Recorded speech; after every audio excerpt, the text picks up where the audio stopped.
Hello, howdy ho, people. Oh my gosh, I look totally ridiculous with these big white things in my ears. My ear buds went, and so I had to get new ones. And these are the ones that I could get the quickest. They don't fit in my ears great. They'll probably pop out a couple times, but it is all good in the hood. I am in Florida and enjoying the sunshine. And I hope that you enjoy today's episode on 10 ways to become a better leader. So go ahead and share this to your chats, to your groups where other individuals hang out who would also like to become a better leader. So some of these I learned the hard way. Some of these I learned maybe from my parents or the way I was raised or coaches or teachers. And so I am going to share with you 10 ways that you can become a better leader. So leadership skills are important whether you are running a business like most of us, managing a team at your job, or maybe even teaching a class. But inspiring and leading people comes natural to some, but not to most of us, okay? So I want you to know that it is a skill. Leadership is a skill, and it can be taught. It's not this magical gift that if you're born with it, you got it. If you're not born with it, sorry about your luck. It actually can be learned and practiced. So some of you may find it, though, easier than others, but we can all achieve it. So it's just a matter of wanting it. It's a matter of working at it, learning as you go, and putting in the effort. So regardless of where you are at now, or what you do, I'm going to share with you 10 ways that you can become a better leader starting today. So we follow leaders because they inspire us to be our best, right? And so some characteristics of leaders are being able to figure things out. Everything is figure outable, right? Especially in this day and age. We've got Google, GTS. I always say GTS. Google that shit, right? Everything is figure outable. So become a problem solver. That is a characteristic of leadership, is solving problems. Another characteristic is making activity or making action happen where there wasn't any. Being independent, being consistent, and being able to see the big vision. And so let's dive right in and talk about the 10 ways that you can start becoming a better leader. If you can hear me, make sure that you let me know. I'm not seeing hashtag GTS. Thanks. I am seeing comments, so that means you can hear me. All right. So for those of you that don't know me, my name is Liz Medley, and I go live weekly teaching entrepreneurs how to build a freaking awesome business, a cool life, and to be able to show up online with confidence. I am also the creator of a really cool online community called Messy Buns in Business. If you are a part of the MBB, drop hashtag MBB below. I know Jamie's in there and Linda's on there. We've got a lot of girls from Pretty Social in here also. It is a really cool influencer program, affiliate program that I'm a part of. Christy, Allison, what's up, girls? Cassandra's in the house. Awesome. There are so many of you incredible women on here. So, welcome. If you do not know me, I love when you engage in the comments, ask questions, get to know the other people that are commenting and on the live as well, because they probably have a lot in common and you guys will probably like each other. If you want to be a part of Messy Buns in Business, after this episode is over, you can go search on Facebook Messy Buns in Business and you can get invited that way. Just answer the questions and I'll let you in. Also, every single episode that I do is every Tuesday at 10:30 Eastern Time, but I give you a gift of the written version of my live because I know sometimes I talk a lot. Sometimes you're busy. Other times maybe you don't have a notebook to take notes, or you're not quite sure what I said. What did she say? I mumble. Liz Mumble Medley is what you can call me. So thank you for those of you that have shared this into your chats for your teams or to your friends that are also business owners and entrepreneurs or people wanting to grow their leadership skills. So thank you for those of you that have shared this. Let's carry on. So 10 ways that you can start becoming a better leader today. Number one is learn and grow your skills. You will never be a leader if you do not have the skills to lead, right? There's only one way to become a better leader, and that's to improve your leadership skills. You can Google leadership skills and you can learn a lot of great ways to grow those. But build your expertise in your line of work and figure out what leadership style is for you. Like, what is your leadership style? That is going to help you become a better leader. So that's number one, learn and grow your skills, okay? Number two, be a part of the team. So the acronym for team stands for together, everyone achieves more.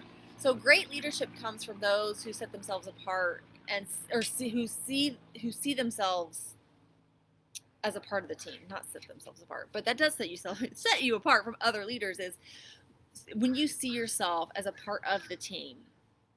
All right.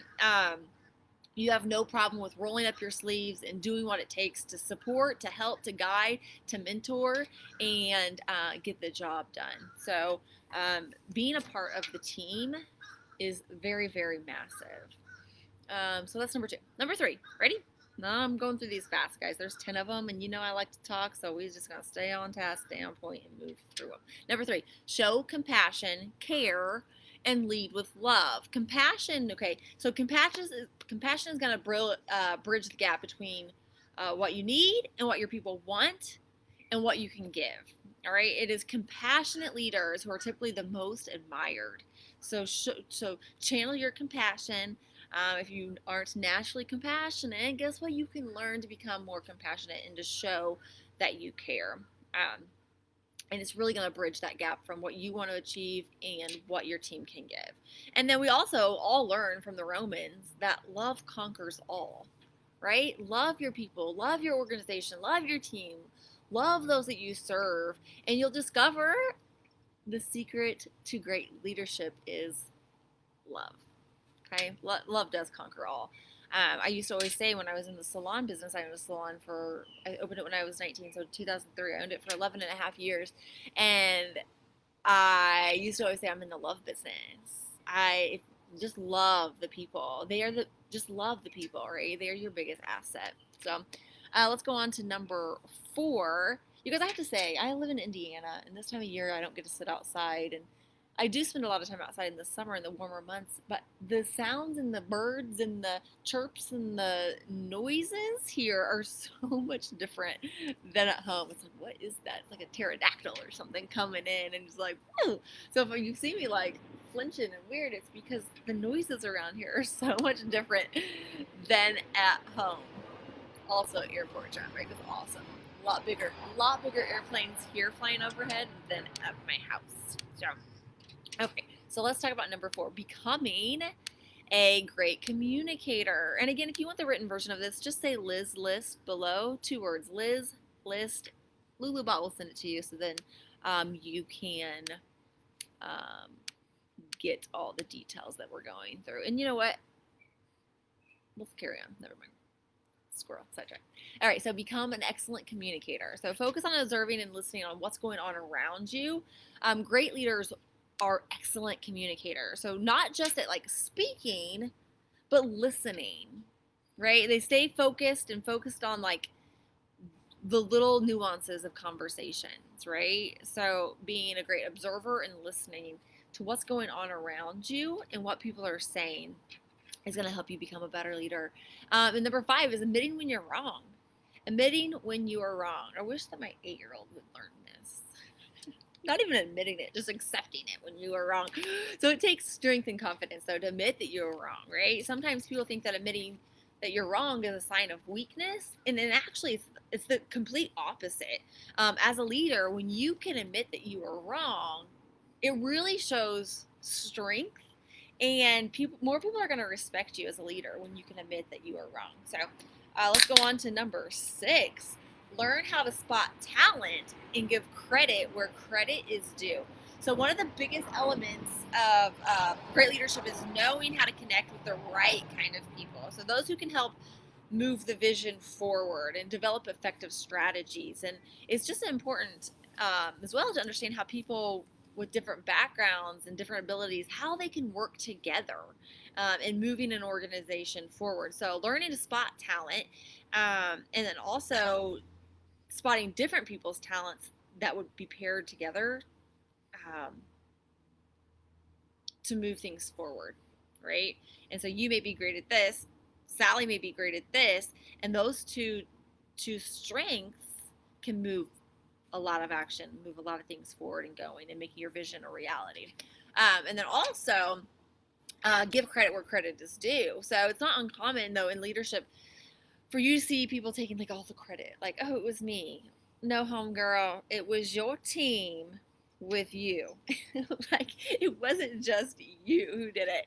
So making sure that you're giving credit where credit is due, and sharing that with your team, and just letting them know that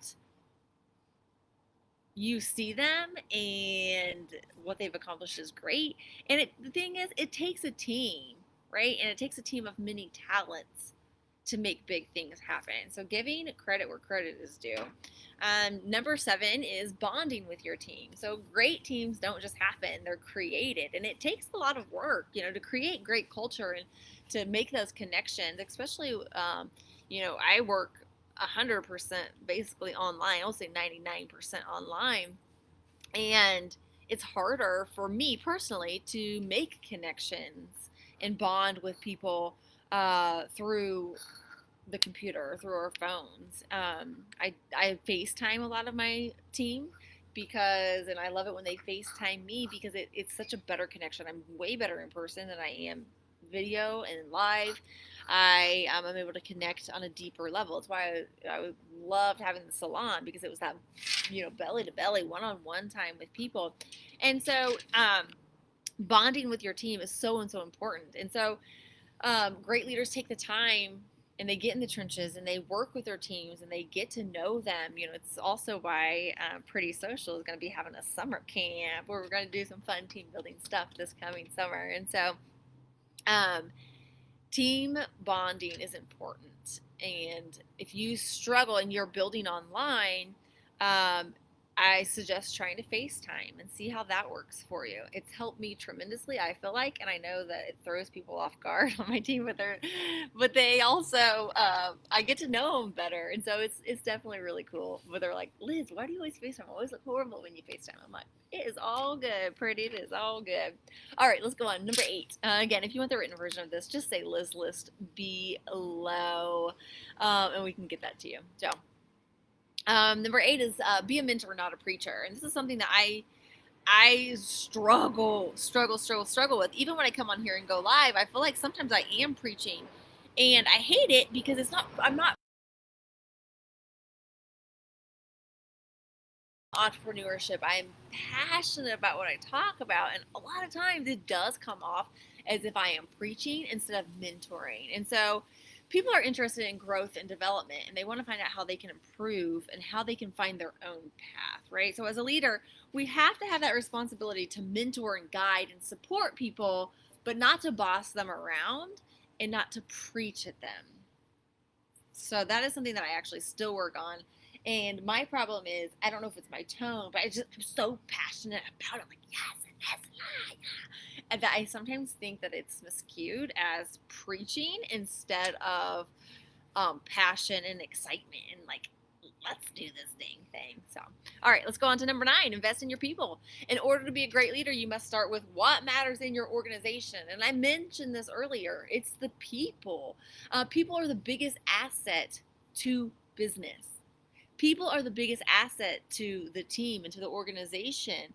But people are the biggest asset to any business, right? Without people, we don't have customers. Without people, we don't have employees. Without people, we don't have an organization. We don't have a team. So people are our biggest asset. And again, we're in the love business. Love the people.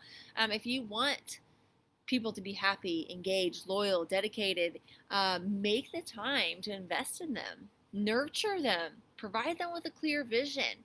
But people are your biggest asset, and you've got to invest in your people. So, and the last one, and then we will wrap this up again. If you want the written version, just say Liz List. Thank you for those of you that have shared this into chats and groups, to your timeline. I really always appreciate that dearly. And I know that they appreciate it as well. But number 10 is have fun. Have fun. The best leaders build excitement and fun. Even though business is serious, leaders are great at creating a positive culture and enthusiastic environment. They understand that it's important to have fun while working hard. And it is true. It is true, true, true. So let's go ahead and wrap this up. But I want you to focus on these 10 areas. Grow your leadership skills and then start to teach others to become leaders. Be a leader to leaders. That is all I got for you today, folks. I hope you have a wonderful rest of the day, afternoon, week. And as always, I reply to the comments. If you have questions, never hesitate to drop them below or reach out to me. I know oftentimes a lot of you do reach out, and a lot of you start with saying, I know you're busy. Listen, I am not too busy to answer your questions. I'm not too busy to direct you where to go to find your answer or to just give you the answer or whatever it may be. And if I can't help you, I know someone who probably can. So, as always, I believe in you, and my wish for you is to believe in yourself. Talk to you soon. Bye.